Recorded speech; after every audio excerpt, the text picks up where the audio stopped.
And then you were the first woman that served on the board of ordination. Can you describe what that experience was like, Marg? It was really hard. The only time in my life that I actually had allergic reaction this to anxiety was there. Something had happened in one of the interviews that was totally wrong, and it happened to a friend of mine. And as a result of that, she wasn't approved. There was confidential information that wasn't true that they went and intentionally told each of the committees before she got there. So each time that she went into one of the interview committees, they confronted her with something that was none of their business. It was confidential and wasn't true.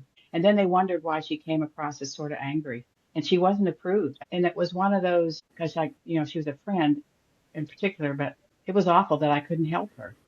And I didn't know how to do it. It was so much bigger than me. Mm. And I remember they had a birthday party for one of the guys, and they wanted me to bring in a cake, and they played one of Dolly Parton's songs, and it was the whole thing was just, the men are hooting with this old guy that I don't know, he's celebrating his 70th birthday or something. Anyways, because I was young, so everybody seemed old to me then. And so there was all this guy stuff going on, and I was just carrying this burden for my friend. And I remember going up to my room and crying and calling her after I knew that she had been informed to apologize to her that I didn't know how to make it right.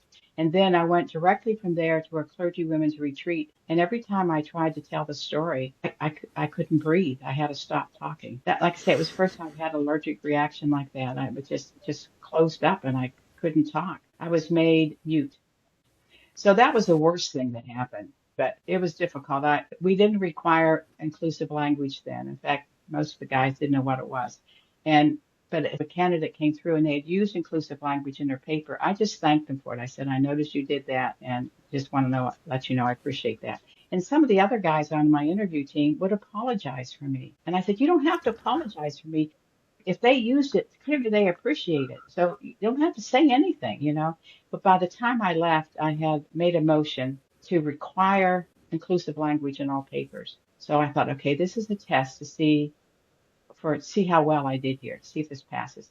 And the chair said, Marg, I really want this to pass. I think you need to make it recommend rather than require. I said, I'm going with require. Let's just see what happens.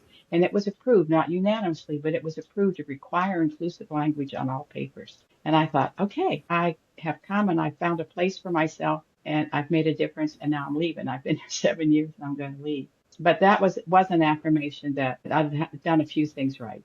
Anyways, had earned some crud on the board.